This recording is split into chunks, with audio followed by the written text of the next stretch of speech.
니콜라 푸생은 바로크 양식이 지배적이던 시기의 화가지만 바로크보다는 르네상스의 고전적인 작품을 연구하는 일에 전념했습니다. 라파엘로와 티치아노의 작품에 심취하고 조용하고 학구적이며 절제된 생활을 했던 푸생은 그리스 로마 신화와 시, 철학, 음악, 과학 등 많은 부분에 조예가 깊었습니다. 이러한 그의 학문적인 지식은 그의 고전적 예술 작품에도 그대로 반영돼 나타났습니다. 세월이라는 음악의 춤은 나중에 교황 클레멘트 9세가 되는 줄리오 레스필리오 추기경의 주문으로 그려졌는데 우리가 사는 인생에 대해 생각해보게 만드는 작품입니다. 목가적인 배경에 그림 오른쪽에는 악기를 연주하는 노인이 있고 가운데에서 그 음악에 맞춰 춤을 추는 네 사람이 있습니다.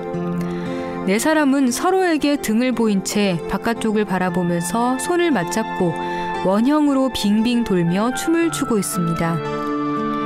이 네 사람은 사실 부와 쾌락, 가난, 근면을 상징하는 우의적인 인물들입니다. 푸른 옷을 입고 장미 화관을 쓴 여인이 쾌락입니다. 쾌락은 마치 이 흥겨운 유흥에 동참하라는 듯이 유혹적인 눈길을 관람자에게 보내고 있습니다. 그 옆에 진주로 된 머리 장식을 하고 흰 옷을 입은 여인이 부입니다. 부와 쾌락은 서로 깊은 관련이 있기 때문에 두 사람은 손을 꽉 맞잡고 있습니다. 반면 부는 자기 옆에 있는 또 다른 여자의 손을 잡는 일을 주저하고 있는 것처럼 보입니다. 신발도 없이 행색이 초라한 이 여자는 가난입니다. 가난은 어떻게 해서든 부의 손을 잡으려고 안간힘을 쓰고 있습니다. 녹색 옷을 입고 승리의 상징인 월계관을 쓴 남자는 근면입니다. 우리가 근면하게 사는 이유는 부를 쌓기 위함이기 때문에 근면 역시 고개를 힘겹게 돌려 부를 바라보려고 하고 있습니다. 이들이 서로 손을 잡고 빙빙 돌고 있는 것은 인생의 되풀이되는 네 가지 과정을 나타냅니다. 악기를 연주하고 있는 노인은 시간의 신 사투르누스입니다. 음악은 언젠가 그칠 것이고 그는 날개를 펴 하늘로 돌아갈 것입니다. 그때는 흥겨운 춤도 끝나게 됩니다. 이는 인간의 일시적이고 허무한 삶을 뜻합니다. 그림 양옆에 있는 아기 천사들도 덧없는 인간의 삶을 강조합니다. 그림 오른쪽의 아기 천사는 모래시계를 바라보고 있고 왼쪽의 아기 천사는 비눗방울을 불고 있습니다. 그림 왼쪽에는 두 개의 얼굴이 있는 석상이 있습니다. 이는 야누스 신입니다.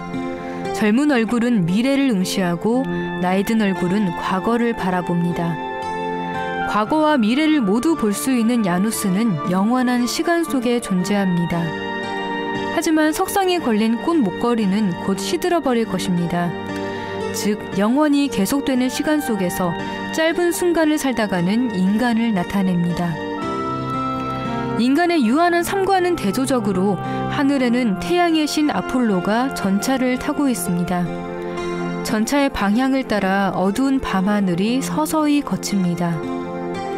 그가 들고 있는 커다란 원반은 영원을 상징합니다.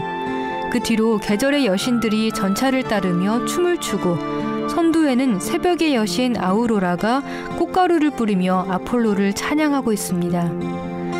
낮과 밤은 끊임없이 반복되고 그 안에서 계절의 여신들은 덧없는 세속적인 춤이 아니라 영원한 춤을 출 것입니다. 인간은 언젠가 죽게 되지만 시간은 계속해서 흐르기 때문입니다. 아폴로가 들고 있는 원반을 기준으로 그림 양옆에 아기 천사들을 이으면 안정적인 삼각형 구도가 된다는 것을 알 수 있습니다.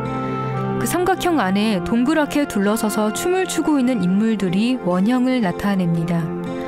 이것은 고전주의가 추구하는 완벽한 구도입니다. 푸생은 여러 가지 상징을 통해 철학적인 질문을 던지고 있습니다. 쾌락을 줬다 가난하게 사는 것은 어떤 인생인가? 혹은 근면해야 한다는 이유로 매일 아등바등 살고 있지는 않은가 하는 것들입니다. 즉 세월이라는 음악의 춤은 인간의 유한한 삶 속에서 세속적인 욕망의 덧없음을 깨닫게 하고 우리가 무엇에 진정으로 가치를 부여해야 하는지 생각해 보도록 하고 있습니다. 이 작품에 정답을 나타내는 상징은 없습니다. 답은 각자의 마음 속에만 있는 것입니다.